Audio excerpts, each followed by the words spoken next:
Can't decide and torn between a romantic, comedy, action, or an indie film to watch for the weekend? Well. Golden State Media Concepts Movie Podcast is your ultimate guide to the latest movies. Join us as we dissect the latest on the blockbusters. It's the Golden State Media Concepts Movie Podcast.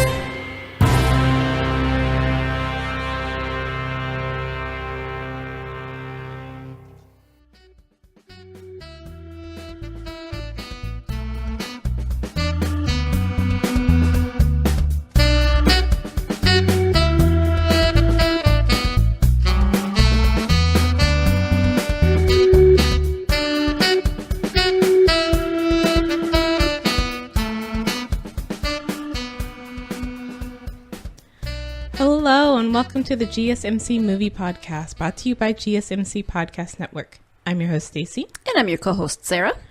And what are we talking about today that I haven't seen? Right, exactly.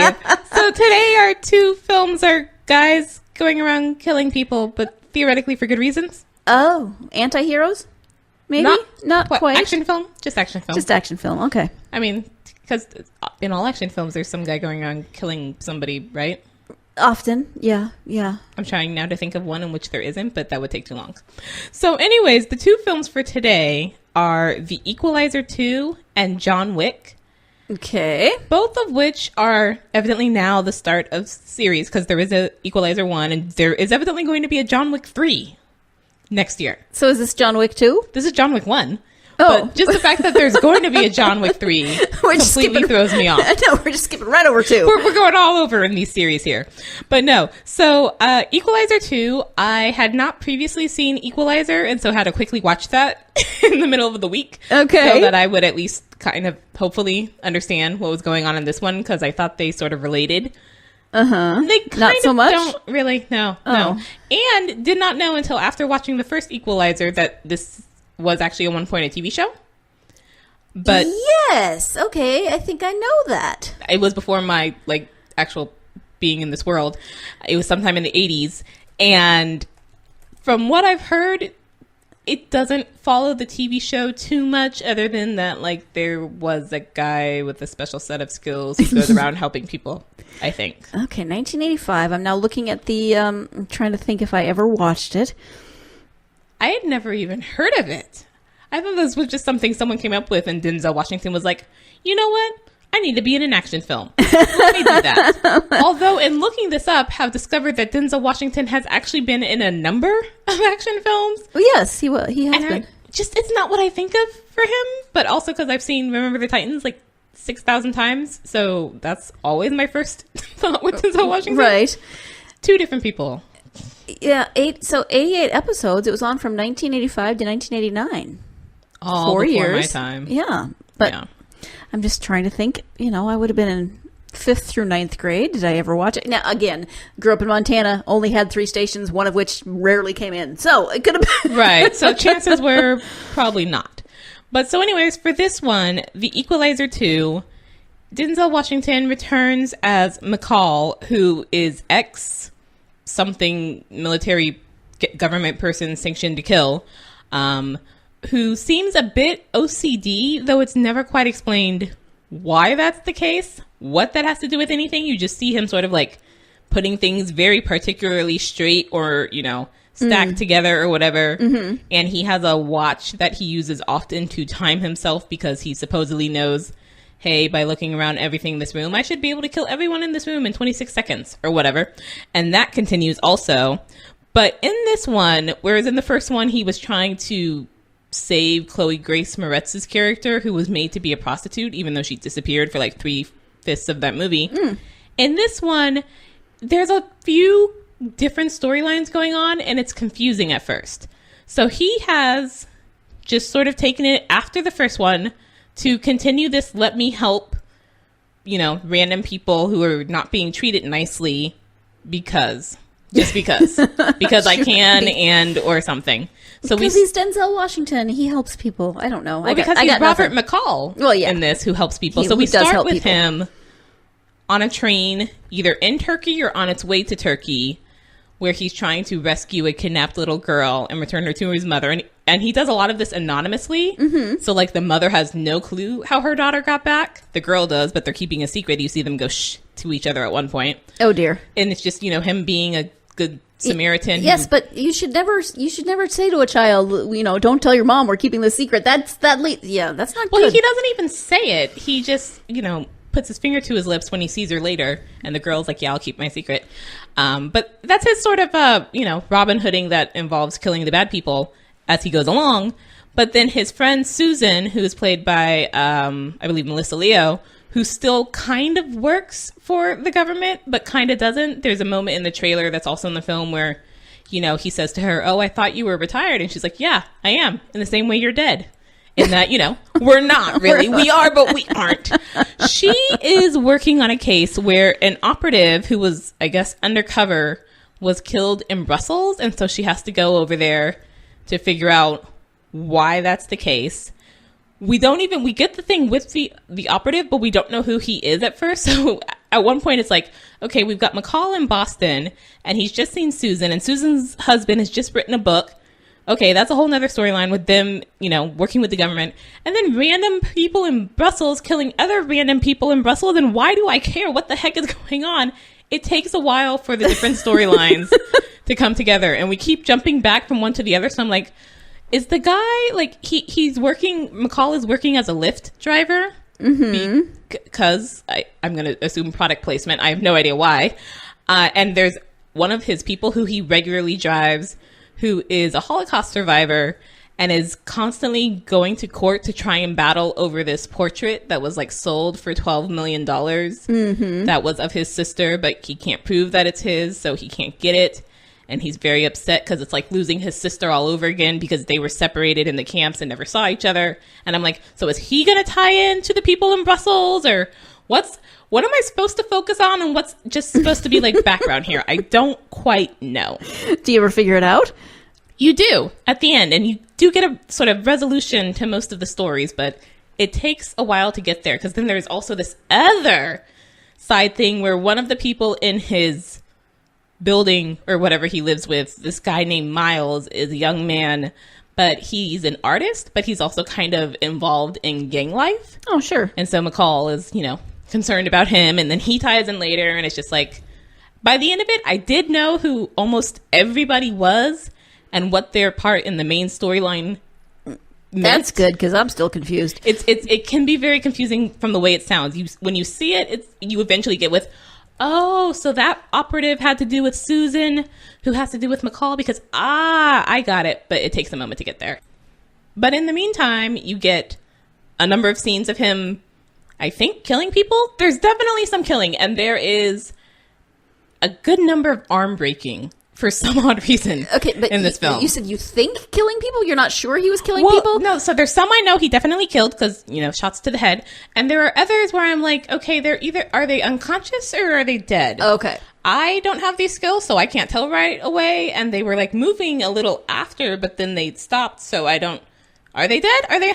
You seem very like, don't care either way whether or not that person's alive and fine. Yeah, they're not nice people, but there's a definite variance in how not nice these people are that he's dealing with. And yet his, response is always sort of like, they could all potentially be dead by the end of this. Wow. And so do you think that the arm breaking had any underlying meaning, or was it just something that got stuck in there? That was something I noticed. I was like, dude, you break like everybody's arm, and fine, yeah, I get that's probably a effective tactic when you're fighting, but must you with all the arm breaking? All the arm breaking. And like, I saw the first one at home on TV. Is that how he equalizes people? He just breaks everyone's arm? Well, no. He's equalizing the situation for the unfortunate. No, but he doesn't need to break their arms to kill them. They could all be perfectly, able-bodied, and he'd still be able to kill them. But no, I saw the first one on TV, and I saw this one in the theater. And the sound was so much more in the theater that I was just like, oh, okay, yes, must you. You couldn't just knock them all unconscious in a not as please stop making me squirm sort of way. Really? Right. Yikes. Yeah. So anyways, you do eventually get to the, okay, this is how everything ties together. The event that sort of brings him out of his not dead situation, I felt was sort of kind of obviously hinted at. Mm-hmm. There was a point where something happened where I was like, so I can see what's coming down. I already kind of know where this is going. I don't know how we're going to get there, but I know where this is going. Certain things are going to happen. I can already tell. And then they did. You can also kind of already tell, you know, who the bad people are. I'm like, okay, I already know the basics of this story. Mm-hmm. How we're going to get there and who's going to live and who's going to die, I don't. But where we're kind of going, I kind of already get. And I'm just like, must be doing it in such a violent way. We're getting there anyways. I already know it. Stop with the arm breaking. Stop with the arm breaking. But there's also, I don't know if the arm breaking is supposed to mean anything, but there does seem to be a couple of metaphors in this film. There is a storm. You keep hearing about this storm. People say a storm is coming, and then you keep hearing the weather people on the radio talking about the storm is coming, and then the climax happens during the storm, and I'm like, yeah, I get the storm is supposed to be a real storm, but also metaphorical storm. Got it. Stop mentioning the storm. Stop breaking arms. Stop mentioning the storm. But then also there's a thing about mirrors in this where you constantly see McCall and some of the bad guys and looking at mirrors. And I'm just like, what is that exactly supposed to mean? Because I think it shows up enough to the point that I'm like, I think it's more than just, hey, it's useful as a tactic to see like what's going on at a different angle that you can't necessarily see without like getting shot. Yeah, I get that. But also, is this supposed to be about like how we see ourselves or how we see each other? Is there supposed to be something deeper here? Because it could easily not be, but you keep using it to the point that I almost feel there should be. Right. But I don't know what it is. But it's not ever fully fleshed out. Yes. So this film, the sounds I could have done without. I like it actually better than the first film, because watching the first film, I was like, why is Chloe Grace Moretz even in this film? Like, you couldn't have gotten some not as famous actress to play this part since she disappears for most of it. Like, you could have just put any pretty girl in that part. Why did Chloe Grace Moretz take that role? But also, why was this like so well liked? Because at the end, I was just like, at the end of Equalizer, I was just like, okay, so you just killed a lot of people, and yet somehow we're not going to have really almost any repercussions for that, and movie ends. Oh. Fine, whatever. Why did we like this so much that we're like, yes, let's do a sequel? Well, why, I'm wondering if how great the 80s series was that they felt, I mean, I don't know. I don't feel like we have any new ideas in the world right, lately. I didn't even assume that it was the 80s series was great, so much more as we've hit a period of time where it's, what old thing can we reboot, remake, whatever? Yeah. Let's just go back through the old catalog and see what we own the rights to instead of, taking a chance on a new thing that might not work. Sadly, yes. So, and from the reviews I saw, this doesn't really have too much to do with the 80s, especially in the second one. It's like we've completely just been like, we started with this idea and completely went our own way with it. So right. So the guy has the same name and he kind of is involved in the same sort of work. I mean, starting or ending with let's, protect the little guy. Right. But in the meantime, there's also these bigger things that we're going to go around and kill a bunch of people for. And break some arms. And lots of arm breaking. Don't forget the arm breaking. Yep, all the arm breaking, which again, I get as a tactic. And if it didn't have such a wonderfully loud, clear sound in the theater, I'm not sure I'd be as upset. But it was just like, Yeah, sometimes surround sound is a little much. Yeah. I mean, sometimes it's just really, really loud. And then other times you're like, oh, that was too graphically realistic. Although there was a part that I really liked, and this is going to sound strange because it really, really made me squirm, but thankfully was not a lot of sound of broken bones, but was very tense to the point that I wasn't sure what was going to happen. Mm-hmm. And I actually went and saw this film with my mother because she really likes Denzel Washington, and she was sitting next to me. And when this scene started, because it was so tense and I was worried, I grabbed her hand and kept squeezing, and the scene kind of goes on for a while. And so I'm constantly squeezing her hand, and afterwards she's like, you nearly broke my hand. I was like, but I'm sorry, but oh my god, I was worried. So you didn't like the arm breaking, but you almost broke your mama's hand.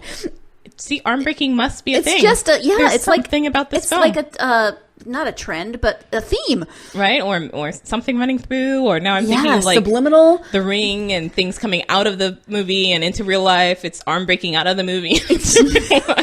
My mother's arm is fine, by the way. Just Okay. in case people were wondering. I'll see her later. I'll double check that. Yes. So I like the film better than the first one. Don't know why we have the sequel, but I'm not going to say I'm glad we have the sequel, but I'm glad that it wasn't like, yeah, see, we totally didn't need the sequel. And the sequel's like, you know what? That's a fine film.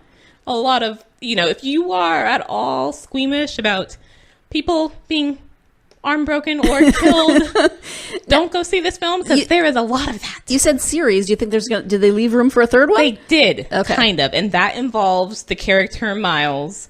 There is something that happens with him and McCall and some other people that's not actually resolved by the end of the film. That it's like, so are we setting it up that those are going to be the bad guys in the third film? Please stop.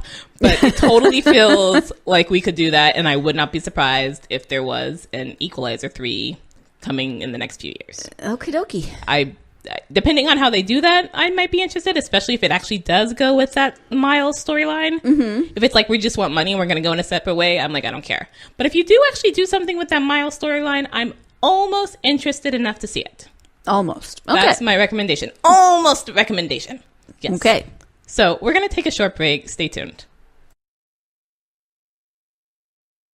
Watching TV has changed over time. Streaming has become the new norm. That's why Golden State Media Concepts television podcast dives headfirst to the world of cord cutting. Want to be on the loop of what's hot in Netflix? Or if it's not a preference, what about original shows in Hulu? We've got you covered. Join us as we fill in the blanks and talk about movies to stream and what show you should be binging. This is the Golden State Media Concepts television podcast.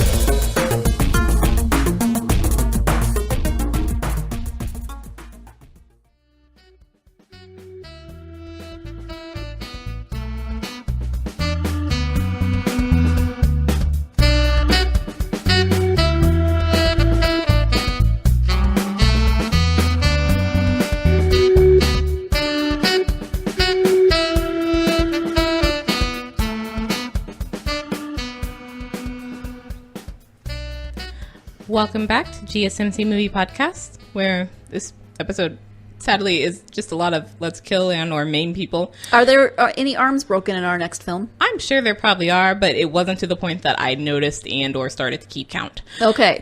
So the next film is John Wick, the first one.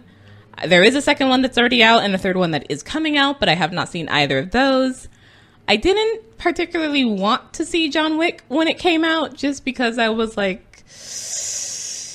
yeah, those scenes, those lines in the trailer that are supposed to be like, oh, look at Keanu Reeves, he's such a badass, just seem sort of laughable to me. And they seem really laughable actually in the film. Oh, no. To the point that there's a line that you saw in the trailers and that sort of appears in the middle where he's like, people keep asking me if I'm back. Yeah, I'm thinking I'm back. That became a meme.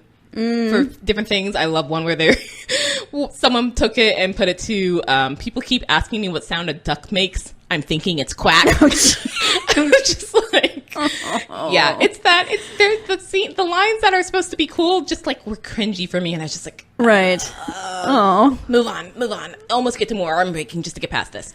So in this film, Keanu Reeves plays John Wick, who is an ex-mafia hitman. Oh. Essentially. And his wife has just died, but she has left him a dog, Daisy, because he still needs something to love, as her little note says. So Daisy sort of brings him... They didn't have Daisy before she died? No, they didn't. Interesting. Okay. Yes. So, because she didn't want him to be alone, I guess, afterwards. So... I have questions. I have timing questions, but that's You okay. do. I'm just thinking, how do you plan this? What if you don't die as soon? Where's the dog while you're dying? I thought that too, because this dog gets delivered to him, and I'm like, is this a thing you left for your lawyer in your will of, okay, after I'm done, wait 3 days and then have this dog? How did that happen? I also had the timing question. Where has the dog been all this time? You know, and it's a puppy, so if you took longer to die than you thought you would, did you have to get in? We're way off, but yeah, I totally had those timing questions as well. Okay, all right. I'm just checking to see if any of that was explained. So anyways, this dog sort of brings him out of his funk. And I didn't realize it at the time, because as that was happening, I was like, oh man, this would probably make for like a great double feature with Keanu, the film we talked about recently with the cat. Right, and then realized sure. that he's actually the voice of Keanu. Yes. And Keanu. I was like, oh man, that would be great You together. missed an opportunity right I there. really did. Why Yep. didn't I do those too? But anyways, so he has his dog and his car, but he's getting along. He and the dog and the car go out and they stop at a gas station where there are these young Russian people sort of essentially sitting around being douches, because we're not supposed to like them. You're not supposed to like them from the get-go. Right. The main one comes up and offers to buy Keanu's car. And I should call him John Wick, because they say his name a number of times in the movie. So I'll start with that. John Wick's car. Is it a good car? Like, It's a muscle sports car. I don't know anything about So it cars. is something that somebody might want to buy. It is definitely something, and it actually shows up later because people know this car. Ooh. So we're going to get to this because this doesn't make any sense. He offers to buy the car. Keanu refuses. He sees the dog in the car and, speaking in Russian, essentially says, everybody has a price, bitch. I think meaning the dog, but Keanu, responding in Russian, says, not this bitch, which throws off the main guy because, oh, he understood me. Right. And that somehow entices the main guy to later then go to Keanu's house in the middle of the night, beat him up, kill his dog, and take his car. Now I don't want to see this movie. They killed the dog? Come And that was in on. the trailer. That was the whole setup of the film, was you killed his dog, so he's now going to kill you. I think I remember that, but But it's that, I'm just like, wait. You did... For a car? Dude, you went to this dude's house and you think he's just nobody who somehow happens to speak Russian, but you were like, for a car and you killed the dog? What the heck? Anyways, turns out that this guy who killed his dog is the son of Vigo, who's sort of like the Russian mafia head. okay. And- Is he Vigo like Cher? Does he not have a last name? Sorry. I'm sure he probably does, but I don't know what it is. His son's name is Yosef. Vigo knows who John Wick is because John Wick actually used to work for Vigo. Oh. And this is what throws me off most about this film as we go along. Everybody in this underworld knows who John Wick is, except for this idiot kid and his friends. I was just thinking, okay, so, well, I mean, if he was somehow kept separate from that life, but... No, he's not. John Wick had retired when he married his wife, so it's been a few years. But I'm just like, okay, but this kid is clearly supposed to be like somewhere in his 20s. He has no clue who John Wick is whatsoever. This John Wick that's, almost a myth and a legend, to the point that when the kid takes the car, he takes it to like essentially a chop shop that's part of their organization to get a new VIN number or something for it. Right. And the owner of the chop shop takes one look at it and is immediately like, where did you get that car? Immediately knows whose car that is. And I'm just like, how does this kid not even know who John Wick is? That guy knows whose car that is by one look. Are you kidding? Like, it was just like the whole setup. I'm like, A, you did this for a car, but then B, you don't know. The whole thing happens because you don't know who he is and didn't bother to question the guy who can speak Russian. Like, really? Right. That but- seems all kind of convenient. Super convenient. Like, he just happens to go to the gas station where they are, and then the kid... I don't know. That's Right, and he's clearly in the neighborhood to the point that he runs into this kid, and yet the kid still somehow doesn't know who he is, but we have to have the setup somehow. We need a revenge story, so let's go. You killed his dog. He is now going to kill you, but first he has to get through essentially all the obstacles that Vigo, his father, sets up to try and keep his son alive, because that's his son. He actually beats his son up once he finds out what he did, because he's clearly not that loving of a father, but he's still, this is my son and, also possibly my heir, so I don't want him dead. But then there's this whole, there's this whole thing where there's a, whole underworld world. Not, physically, but in, you have to be in the know sort of way. Right. They have these gold coins that mean something. It's the way they pay for things. And they have a code. So, when the father sends people to John Wick's house to kill him first, that, of course, doesn't go well. John Wick calls for a dinner reservation for 12. And it's like, what? Well, that's a code to mean, hey, come clean up all the dead bodies I just left. Sure. Because, yeah, and he pays by gold coin. Were there 12 dead bodies? There probably were. Yeah. I think there were. I didn't count. There were a lot of them. To the point that I'm like, how can you not all kill him? Fine, it's his house. But seriously, you can't kill him?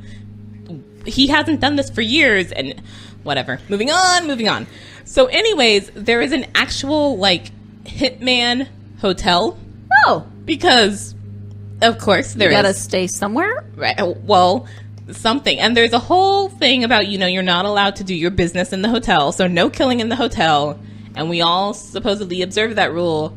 But since John Wick goes to this hotel to try and, get some information and find out where this kid is, stuff goes down in the hotel. There's a great scene where he's fighting while the, like, concierge is trying to call him, and it's just patiently waiting while the phone rings and rings and rings, and you keep flashing back between the concierge just waiting and John Wick, trying not to be killed. Right. And then it turns out it's like, oh, there's a noise complaint. Like, I'm sorry, in the hotel full of hitmen, there's a noise complaint and not the clearly something's going on in the hotel full of hitmen? Like, what? Right, It's sort of like, I feel that there are parts I'm supposed to laugh at and then parts I'm supposed to take serious, but I'm not sure the filmmaker's idea of what those parts are and my idea of what those parts are the same. Right. So the parts they want me to take serious, I kind of want to laugh at, and vice versa. It's just like, I just haven't moved past the dog being killed. I don't know. For some reason, that's nope. And no, that is you. like the first 10, 15, 20 minutes. Well, Very sure, early, because again, it's a setup. So, okay, so his dog got killed, now he's in the revenge business, and there's 2 more movies? Yeah.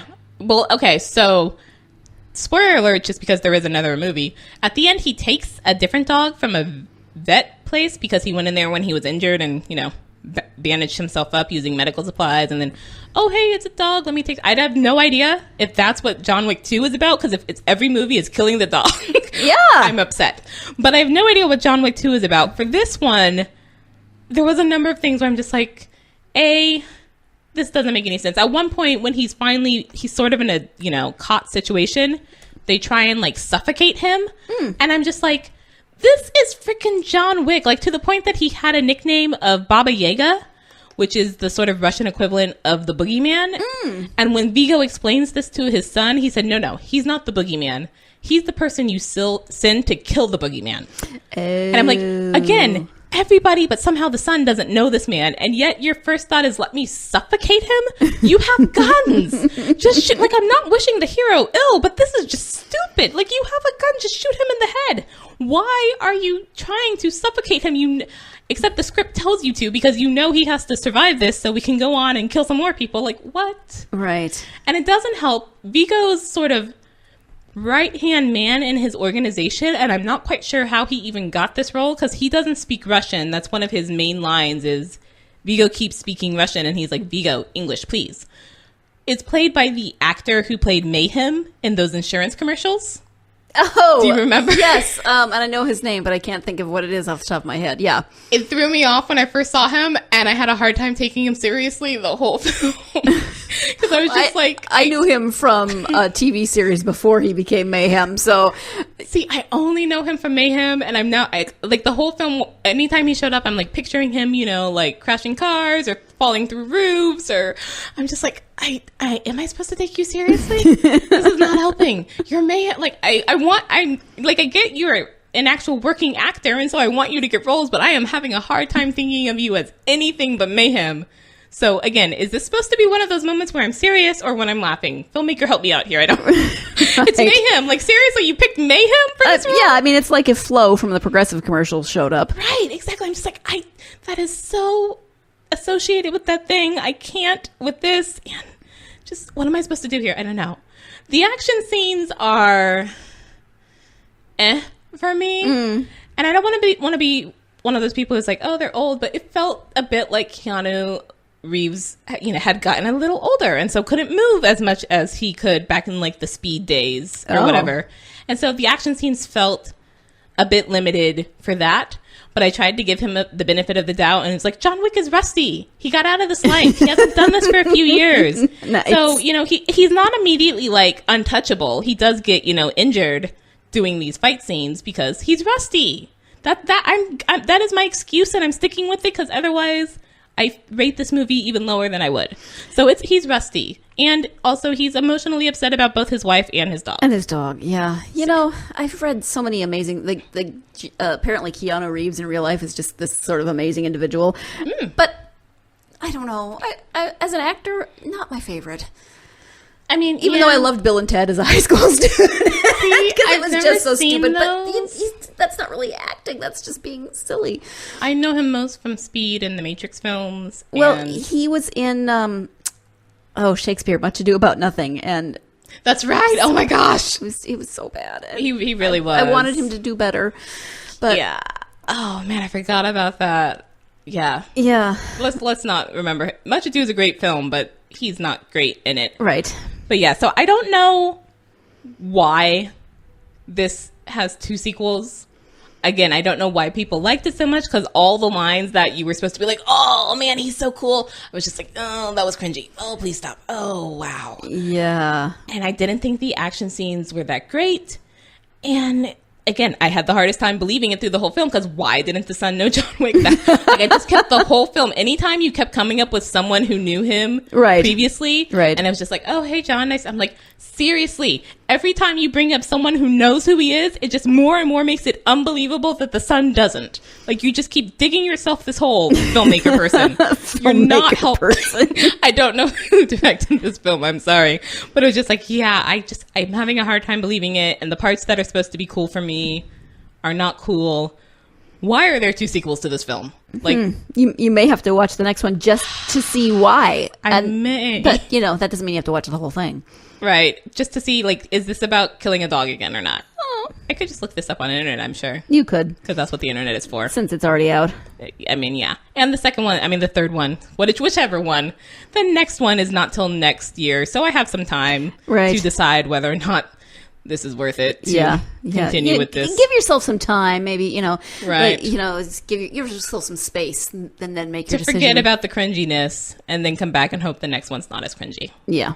Yes. Unfortunately, though, if it is as cringy, it'll be like, oh, right. Yeah, that. This is why I gave myself space. Flipping the channel now. Let's go watch some other person kill some other people. Oh, break some arms. And on that note, we're going to end for today. Thank you for listening to the GSMC Movie Podcast. You've been listening to the Golden State Media Concepts Movie Podcast, part of the Golden State Media Concepts Podcast Network. You can find this show and others like it at www.gsmcpodcast.com. Download our podcast on iTunes, Stitcher, SoundCloud, and Google Play. Just type in GSMC to find all the shows from the Golden State Media Concepts Podcast Network, from movies to music, from sports to entertainment, and even weird news. You can also follow us on Twitter and on Facebook. Thank you, and we hope you have enjoyed today's program.